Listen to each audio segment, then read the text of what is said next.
welcome back to Matchday Live. That is half-time, and it is 0-0 in the Phil Foden show, is what I'm calling it. How unbelievable is that man? So I am still joined in the studio by Joleon, Lescott and David James. Joleon, Phil Foden. Oh, my goodness me. Yeah, that's all I've got to say. Yeah, and Gemma called it before the game. We wanted to see a top performance, expected it, and he's delivered. To be fair to him, he's been involved in everything that's been good for City. So hopefully there's a goal coming for him or for Man City. You said it before the game, David. You just said Phil Foden, and I forced we it should in have there. all just known. Yeah, Performance is down to you, J-Bo. Yeah, no, I love this. I love this lad. I mean, what we've seen there is typical Phil Foden. I have to defend James Millie, who's one of my favourite England teammates, because at no stage in Millie's career would he be able to keep up with Phil Foden because he's so quick. But Phil Foden, if he's not an assist or scoring a goal today, then something's definitely wrong with football. Do you want to take Milner out your greatest ever team now? No, I love Millie. Do you want that after that? Do you want it? It's got with your career for one half of a performance. No. In fact, it should have been sent off. But, Give away a pen outside the box. But he could have been. I mean, he picked up the yellow card. There was a foul, so maybe. Hey, I don't know if we'll be seeing Milner for the whole of the second half, perhaps. Yeah, the fact that it's a yellow card, not his performance, but if you're on a yellow card and you're facing players like Grealish, Milner, Foden, you're liable to give another foul away. So it wouldn't surprise me if he doesn't come out second half. So Phil Foden obviously has been absolutely incredible, but another man that's been insane in that first half was Bernardo Silva. Can we all just please take a moment to rediscuss and talk about the insane moment? So it was about the 26th minute, and he is... It's hard to describe other than it's him and 7 Liverpool players. Jody, can you try and describe it? Pirouettes. He gets a little bit fortunate at the start of it, and then all of a sudden he's just instinctive and he's dribbling through everyone, and then he comes to Van Dijk and kind of like discomforts him, and it's mad, it's wild. But to be fair, the form he's been in this season, that doesn't surprise me. We were speaking off air that it was like 4 years ago when he was the best player for me, and I think he's come back this season and he's shown the qualities that we all know he's got. if that was Strictly Come Dancing, he's just got a 10 from all the judges. It was mesmerising, wasn't it? It was just like, where's he going? And then he's out. I mean, Phil Foden for the whole half, but that moment, superb. I love that idea of us we'll all have to get them in here for next time, little number cards we can flash up. I'm only gutted that it didn't result in a goal, because we might not see it as much as we would like to. If that had been a goal, that could have been one of the greatest assists of all time. Absolutely. That was a sort of goal of the season potential, not necessarily for the finish, but for the build-up. And again, I mean, City have created so many chances, openings, although I think Alisson's only made one save, which is a big save against Phil. That was probably the only thing Phil didn't do as well as everything else, was the decision to take a touch and not shoot first time, because I don't know, Jamie will know better than me, but the fact that he takes a touch, it then limits his options of the finish he's got. I think if he takes it earlier, there's every option he's got. He's strike across the keeper, near post, dink, but when he takes a touch, he has to dink it.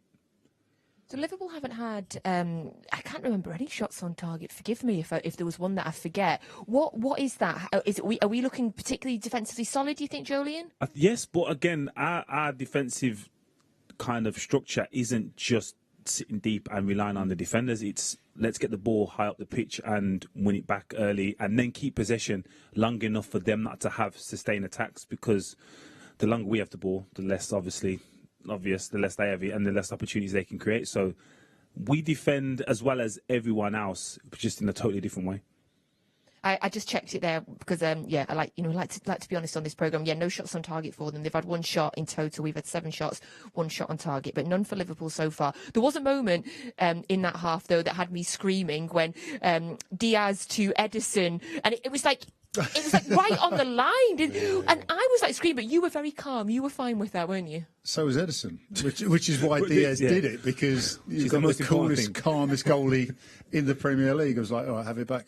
With his weak foot as well. It was like he hasn't got a weak foot. One of them hits 90 yards. I think the other one hits 70. So weaker. Weaker. I was not here for that, by the way. That was too much for me. But then again, this is the thing. When it first happened, I think Joleon, you were saying, we were watching. Those things can change the crowd. And then KDB laces a ball across the field and City on an attack. So that calmness in that defensive unit allows everyone else just to be calm themselves. And it was I'm just watching. Sorry, I'm watching what I saw against Chelsea. Yeah. And this is why Liverpool haven't had the attacks or the chances on goal, because when they get in positions, City, and when Joleon's talking about defence, it's not the back four, it's about the whole team, the press, the closing down, the lack of space for Liverpool to operate. The only thing that worries me with that is, I agree totally, it's similar to Chelsea, but they're not relying on one player. Yes, Salah scores most of their goals, but Jota scores goals for them, and Mane can create something. So it's not a Lukaku situation where you're kind of thinking we stop that and we're okay. They've got other options as well. In that Chelsea game, we had some of those big chances in the second half that it was 3 or 4 of those big chances that we didn't convert. Are you worried at all at this point? We've not had any we've obviously dominated the game, but without any big chances yet. So if they come in the second half, we've got to take them. Oh, definitely. And to be fair, I think the Phil one when Bernardo's magic is a big chance, because again, you don't get that many big chances in a game like this. So KDB's header. Yeah, again, you would expect him to hit the target. Yeah, so there has been chances, and you're limited. You don't get 7, 8 chances in the games like this. It's tight for both teams, so they need to take one. I think from when we all pretend to be Pep at half time, I think from Pep's perspective, if I can pretend to be him, he also knows that City will create chances, or should create chances in the second half. So it's not like, lads, we've had our chances, there's nothing going to happen.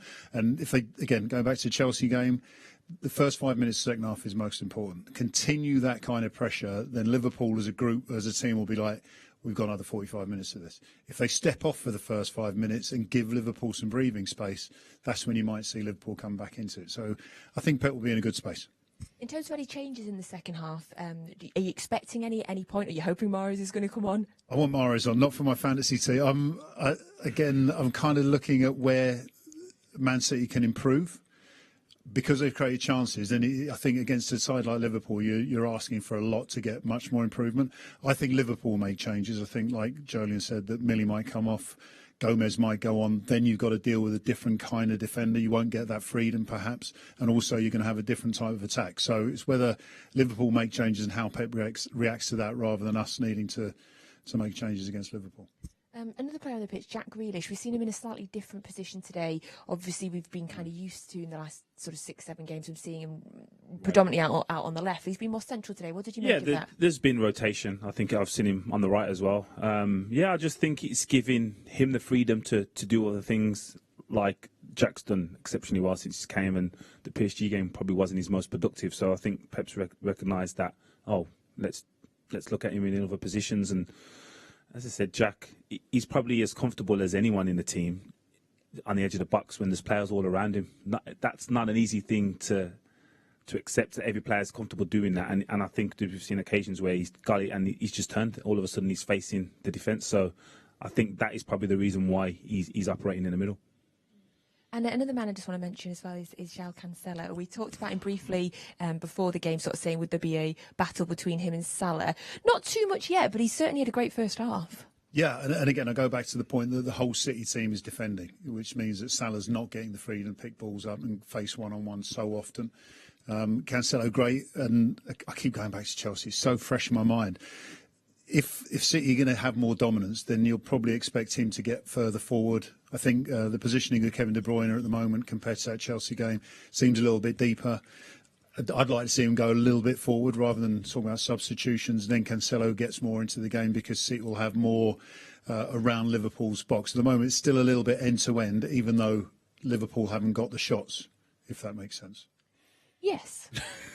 You got him? Yeah.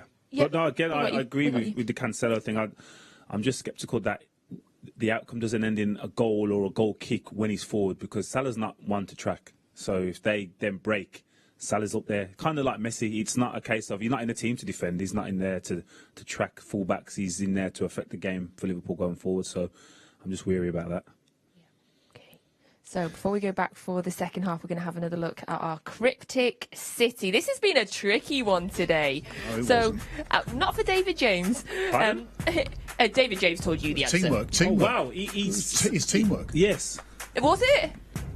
Oh, no. Okay. Yeah, okay. I'll give you that. Yeah, okay, I'll give you that. It was kind of teamwork here. Kind of. Kind of teamwork in here. I didn't get it. I'm not even going to claim it. But you look at the pictures and then put together them to get a name of a current or former City player.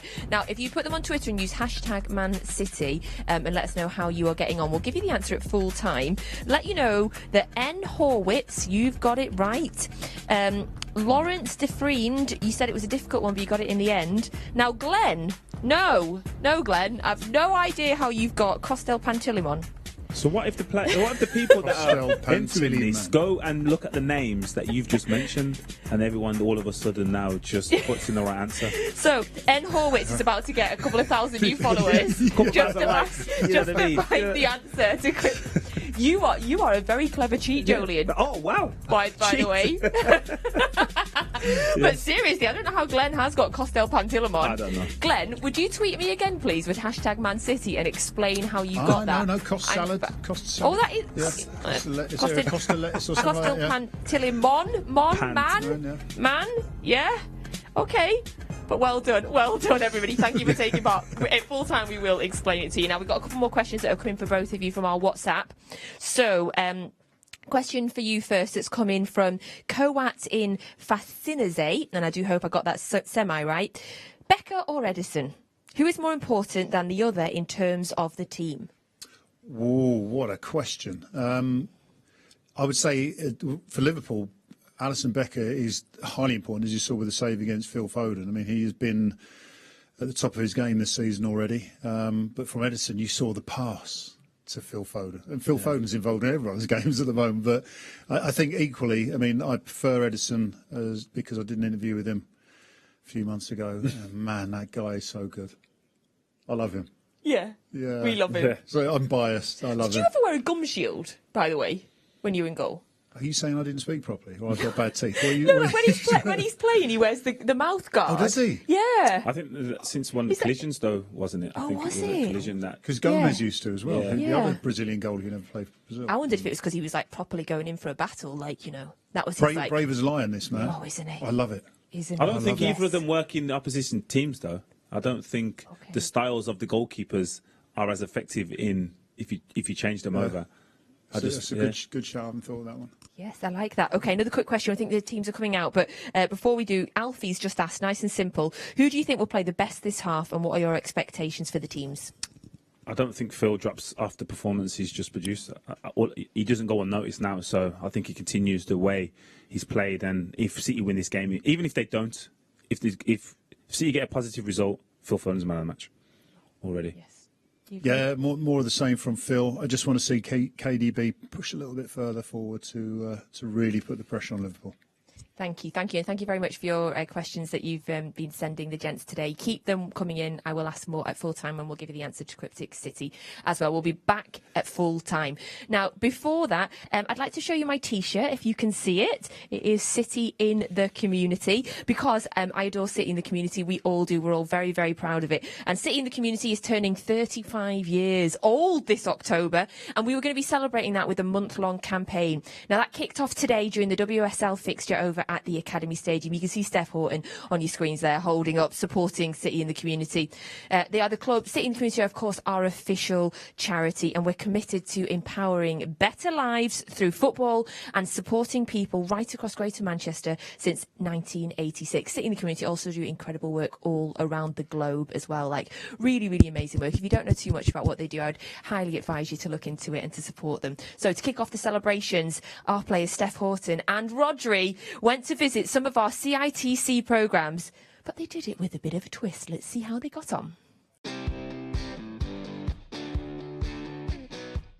So today we've had a group from Elmwood Primary School, and they've come in to take part in a Premier League Primary Stars session where we've been celebrating City in the Community's 35th anniversary. Premier League Primary Stars programme is a countrywide initiative, so it's Premier League funded, and we go into primary schools teaching different topics within PE, additional educational workshops, and we do maths and literacy.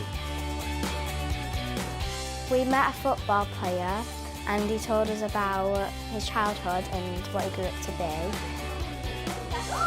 Hello guys! How are you? How are you? Good? You know who I am? I play basketball. No?